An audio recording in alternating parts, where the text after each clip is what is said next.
Welcome back to the channel, and today we will be reviewing every season of Ninjago, from the pilot season to Ninjago Dragons Rising Season 2, because obviously Season 3 is not yet. Now, full disclaimer, this video is not scripted, I'm just going off of basic thoughts, so we'll see how it goes. And yes, we will be doing this in chronological order. So let's start with the pilot season. Now, the pilot season is, it's classic. Let's be real, it is just full on like nostalgia bait. And I watched it like a few years ago. I recently watched it like a month ago, just for my like series rewatch, and it still holds up pretty good. But it's just not the best Ninjago ever. I mean, like, it's a good pilot. It's a good way to introduce your characters. But I mean, it's not the best thing ever. But I mean, everything Ninjago did come off the pilots. Like, everything we know now is just based off the pilots. So I think I'm gonna put it in B tier. I think that, yeah, it's good. Yeah, I think that's good. So next up, Rise of the Snakes. Now, Rise of the Snakes is, for the first season of a TV show, is actually quite good.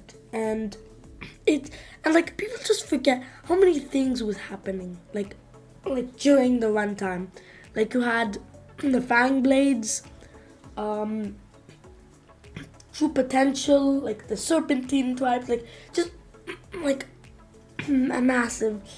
However, like the introduction of Lloyd, I think it's fun to go back at the start of his, like, introduction, and then see how like he's changed, from a bratty child to the like destined Green Ninja.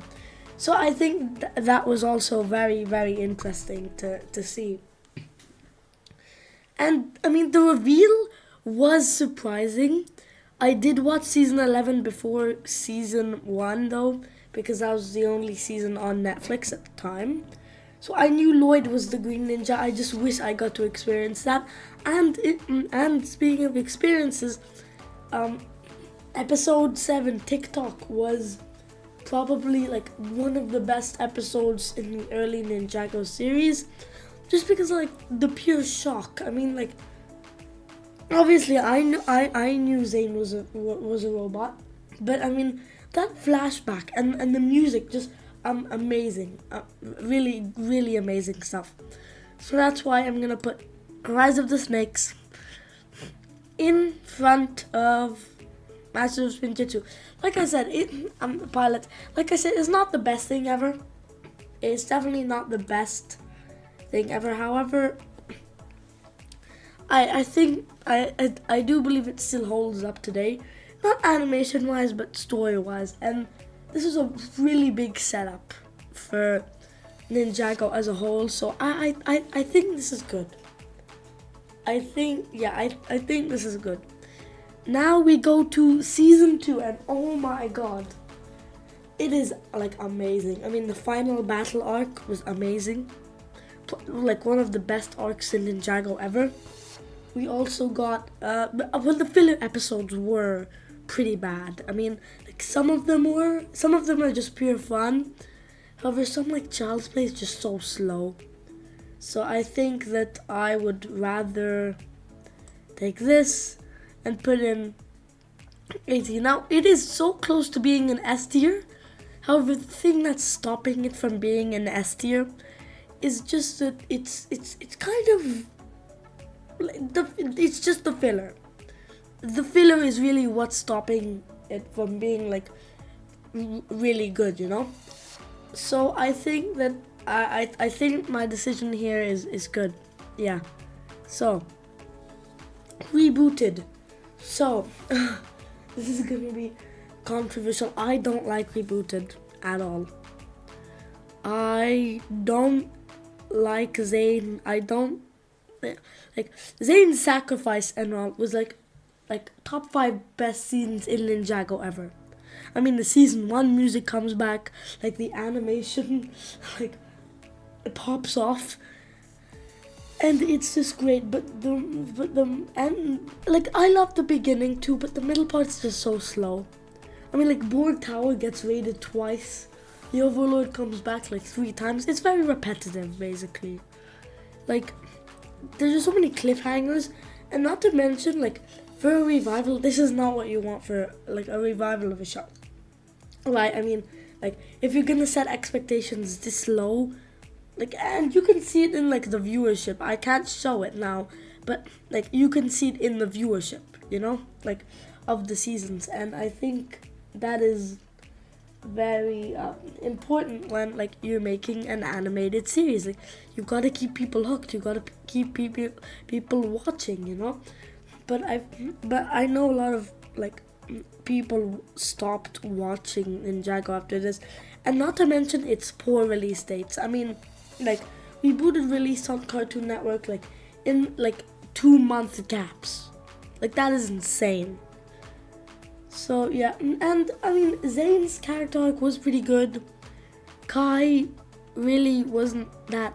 I mean, other than that fake out death, it's not really. But I love stuff with Lloyd's power. I know they got to expand stuff with his power in this season, but I wish it was expanded on more, because because I mean. Take Monkey Kid, for example. Like, in that Lego theme, MK has to learn like new skills every time, and at the start of the episode he uses it irresponsibly, but by the end he learns to do it responsibly. That should have been what Lloyd and Garmadon were doing, instead of just roaming around. Now, it is not the worst thing ever. However, it is not the best thing ever. Okay, and like a lot of characters just and that love triangle. Never ever again. No, I like that was it for me. I mean, like it took me a long time to like trust season 4. So yeah, it's fine. I mean, like it's okay. Like, I'm not that disturbed by it, but still, it is very distracting, and I feel like Cole and Jay are just acting like babies or something like that. So, like, very out of character. So I think it's deserving that it's put in D tier, just because, I mean, I just don't like it. Now we get to the GOATs. Season 4. Not my favorite season, however, it is one of the best seasons. I mean, like, the tournament arc, like, I mean, I love tournament arcs in action shows, by the way. I mean, it is like the best arc. It can show like how powerful characters are, and with a bit of mystery. And I watched this review of season 4 that said like when each question is like answered, there's a new question that comes along with it. So for example, what are Skylar's powers? It reveals to be fire, and now the new question is, are Kai and Skylar related? That is really good and a great way to keep people hooked. And I mean, it's TV show 101, right? I got that from Bendo Bricks, I think. But I mean, you gotta keep people invested to keep watching, and that is what this season does. I mean, some people think it's their favorite, but not me.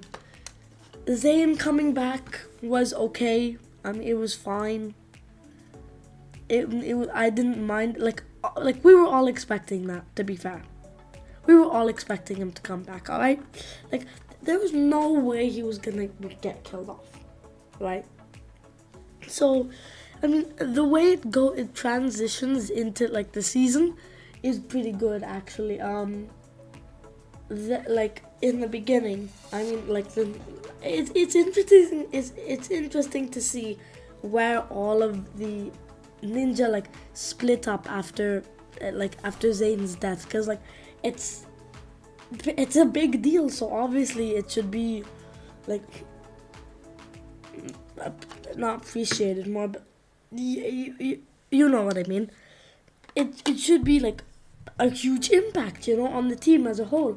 So I think that was a great thing that the season did too. Also, Chen and Klaus have great banter, and Chen, I never really liked him as a villain. I mean, sorry, I just didn't see the appeal. Now that doesn't bring down the season for me, so I'm gonna put an S. It is just pure amazing. It is just amazing. So yeah, S tier. Let's go. So now we have possession, and oh boy, is this season really slow. I mean, I get they have to go to 3 different places, and Mo is amazing villain. I think he's a great villain. I am a more fan, but not as crazy as others are. I mean, he is coming back, so that's excited, and that's one of the reasons I actually rewatched season 5. However, on my rewatch, I noticed just how slow the pacing was. I mean, episode 1, boom, done in a jiff, and then the next 7 episodes are just so slow. But that finale was amazing. That finale was outstanding. So I want to put it. I would rank it above Rise of the Snakes. I would really rank it above Rise of the Snakes, just because of how it deals with, Lloyd, because Lloyd does get some great character development during the season, and I think that more just being a ghost, there's just so much possibilities.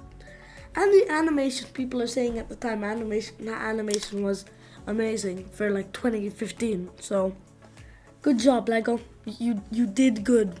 They cooked. So now the controversial one, Skybound. Oh boy, I am very, very mixed on Skybound. On one hand, it has a great story, great characters. Simon was one of the standouts for me, absolute comedian. And I think that having the ninja in prison is great. However, Crystallized does do that better. Even the biggest of Crystallized haters will say that Crystallized did it better. So I think that, Skybound is just, the ending is what drags it down for me, because when you're in school and you're trying to run away to finish your stories, and then you just say they woke up and it was all a dream. That is kind of what happened with Skybound. So I think I'm gonna put him just I am gonna put it at the top of B tier. I think that's where they should go. Oh boy, okay, we're getting to 2 things I really don't like. They have, okay, yeah, I don't think I really need to explain this one. Poor writing, poor animation, poor characters, very rushed. And the fact that the ninja wouldn't forget Cole. Alright, the ninja wouldn't forget Cole, okay? They just would, alright? I don't believe they would forget Cole at all. He's a ghost. No, he wouldn't. And I forgot almost everything that happened. The villains fighting their evil ninja counterparts was fun, but just no. Another season that deserves F tier, 2 F tiers in a row. I'm gonna say it right now. This is the worst season of Ninjago ever. The pacing is bad. The villains, the banter between Aquanix and Crux, I cannot stand. Kai and Neo were rushed. Well, not rushed, but underdeveloped. Kai doesn't grow at all as a person. Okay? He wants his parents back. He gets his parents. What? No, that's not how you write a character arc. It was a new director, and it was a new story. So I think you have to give him some credit for getting this out when he did. It's not the worst thing ever, but I feel it's just the worst of Ninjago seasons. So it's at the bottom of F tier. You hate to see it, don't you? But the two F tier buddies. Okay, now, you know I said the last season was the worst season? Yeah, well, this is the best season. Sue me, okay? This is the best season of Ninjago. I mean, like, the characters, Lloyd, I mean, like, Harumi is a great villain. Top 5 villains, like, top 3 villains, Ninjago villains of all time. I mean, like the way she just manipulated the ninja team, right?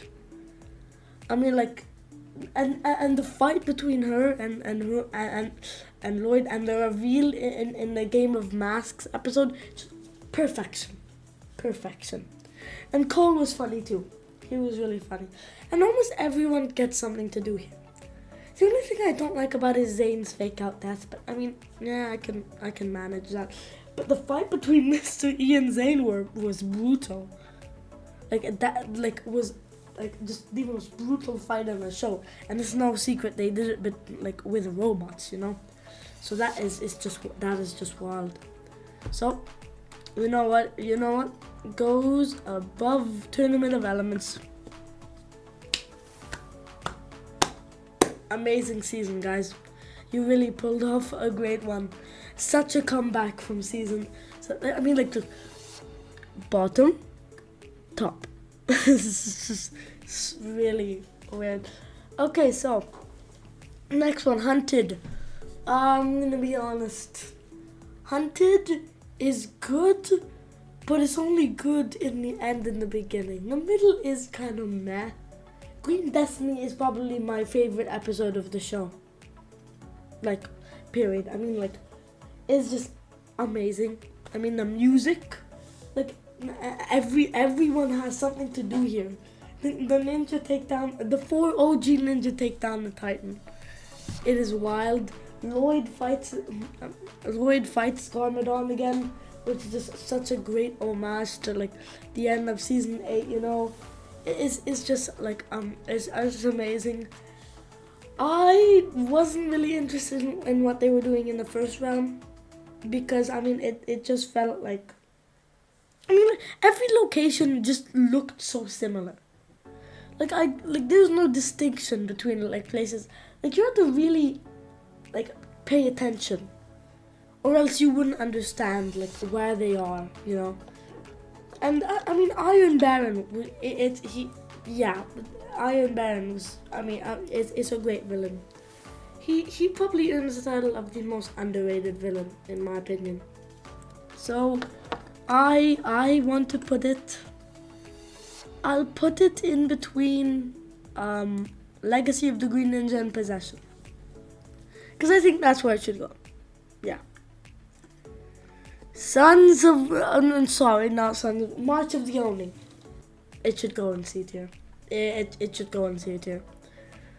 Yeah, I think that's a pretty fair placement.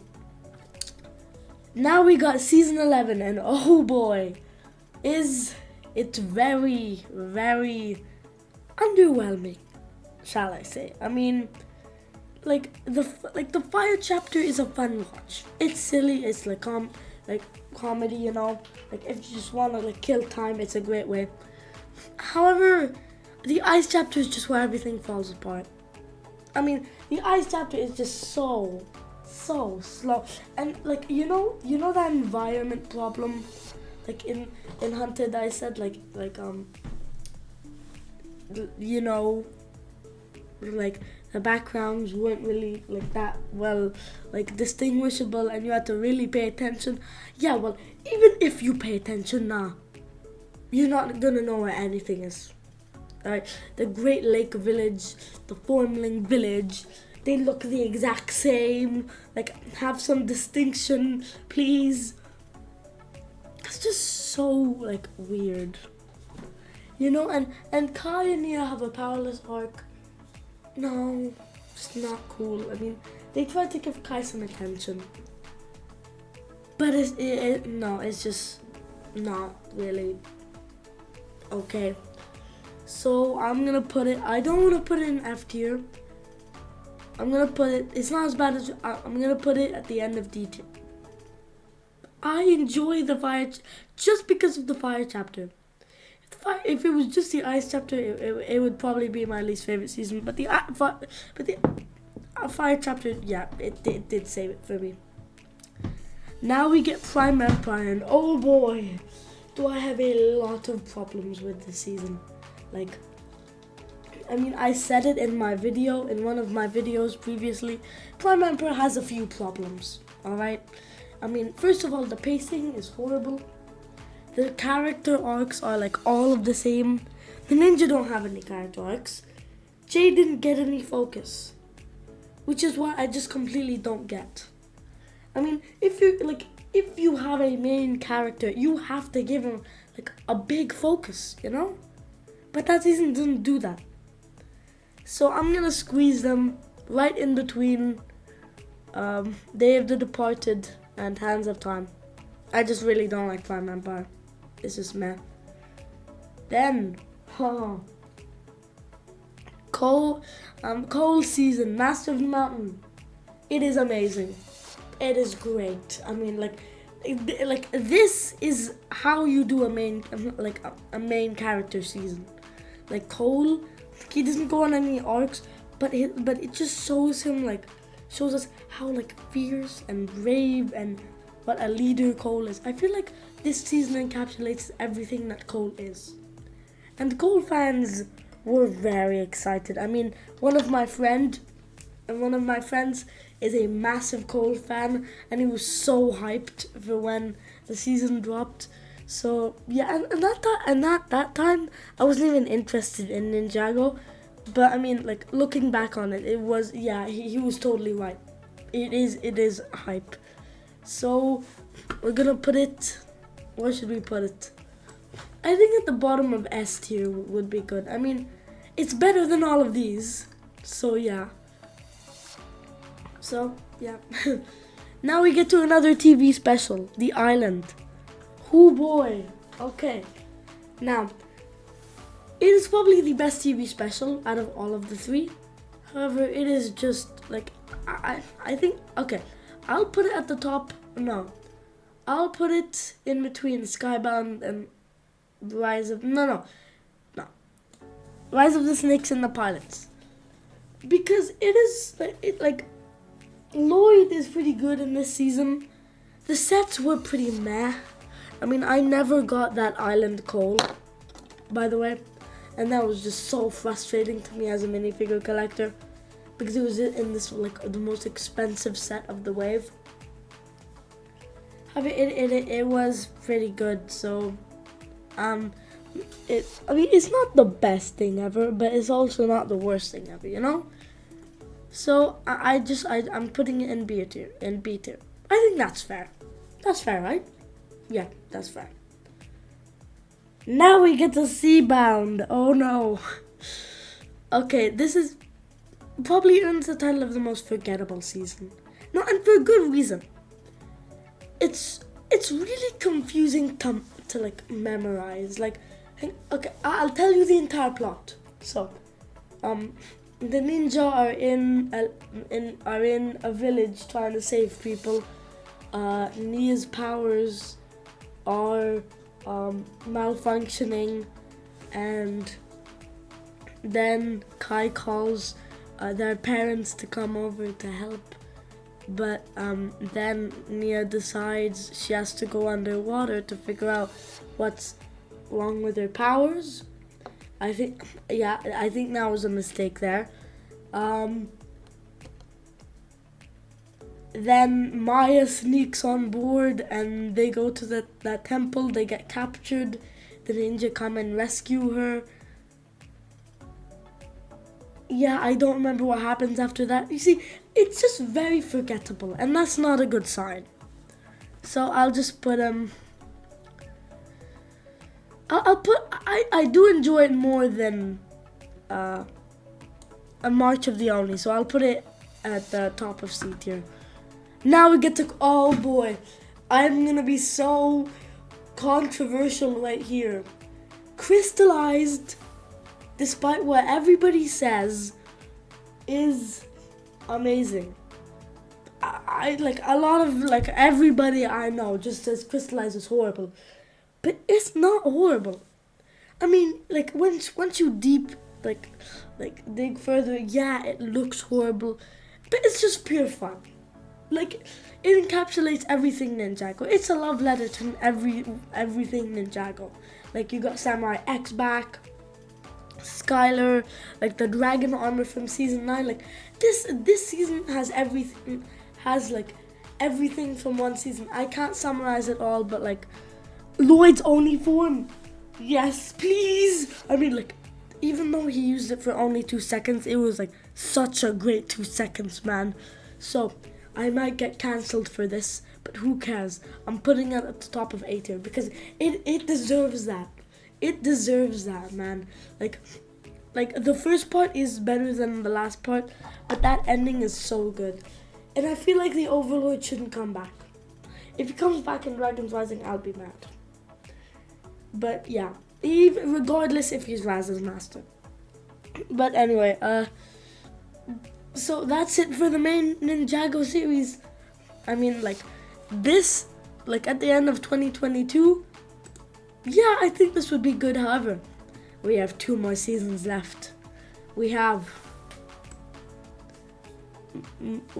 this kid who are just gonna put up here. Yeah, I just put it straight over crystallized. Yeah, yeah.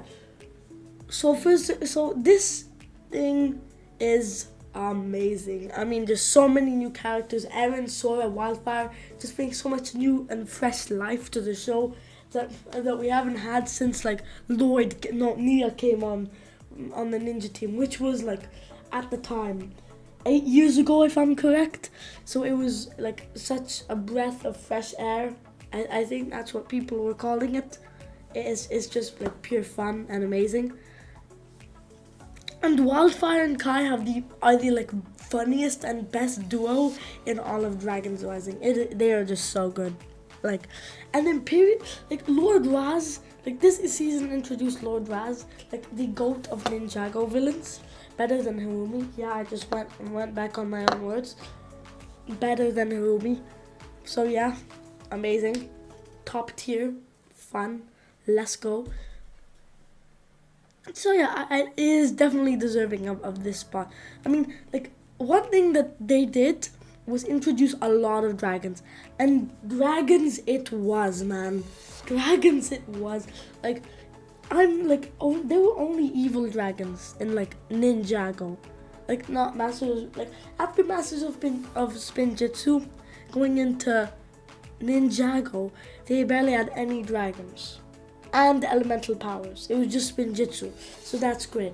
And the elemental powers look so cool. The merge was amazing. It deserves a spot just for that.